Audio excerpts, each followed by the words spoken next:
So let's say we aim to predict X to be either sweets or vehicle.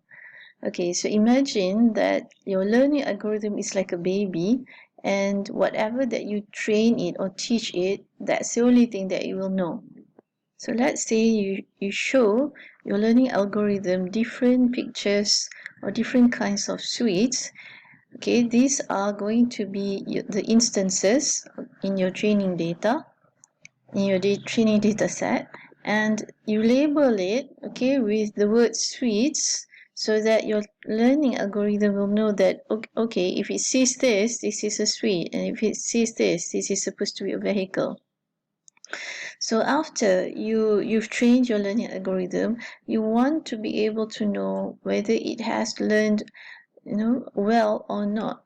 So what you do is that, okay, you ask, okay, you ask it, what you present X to it, okay, be it, maybe let's say the X is a sweet, you show it to your learning algorithm, and then your algorithm is supposed to predict whether X is sweets or vehicle, and based on its prediction, you calculate its performance, usually in the form of accuracy. Is it correct? Has it correctly predicted X or not? So you yourself would know what X is. All right, so that will be your testing set. But in real life, later on, okay, you depend on the learning algorithm and also the confidence level, the degree of confidence that the learning algorithm produces, whether X is sweet or vehicle. Okay, there's something called corner cases here, right, that I would like to highlight to you. So corner cases here is, for example, okay, you have a training set of different sweet things, right, and different cars. So under these sweets, okay, these delicatessens, these things, you can actually identify that some of them are cakes, some of them are lollies, bonbons, and ice cream, right? So what are corner cases? Corner cases are basically different cases within a training set that is significant or represents a certain group within the training set itself. So you can see it in the example, all of these are sweet things. They are desserts basically. But within the dessert training set, you have the groups of cakes, lollies, bonbons, and ice cream. So you want your training set, your learning algorithm to be able to identify sweets and vehicles, right? However, the point here is that even though you have a lot of data, okay, but if it is of one group or one significant representation, it is still not going to be smart enough to be able to predict.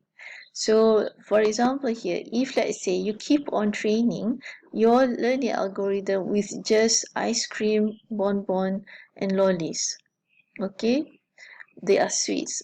So afterwards you show it a cake, it will still not be able to predict, because it has never known or never been trained that a cake is also a sweet. And the desserts, for example, right?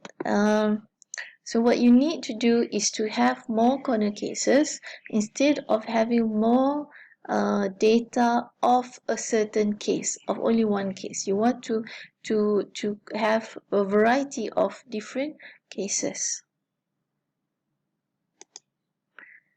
So when you want to start a predictive analytics effort, okay, you should first identify the aim of the prediction. This usually comes in the form of an analytical question. What is it that you want to predict?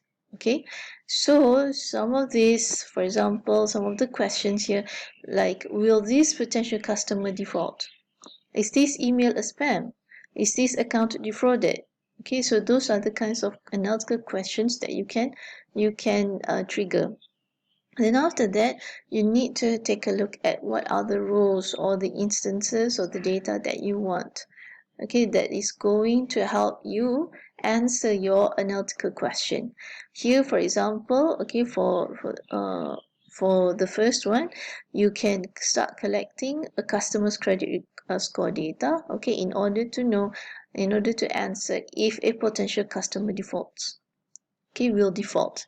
And then you, for example, here emails, if you want to know if an email is a spam, okay, and then you can collect accounts data, right? So in order to know if an account is defrauded, right?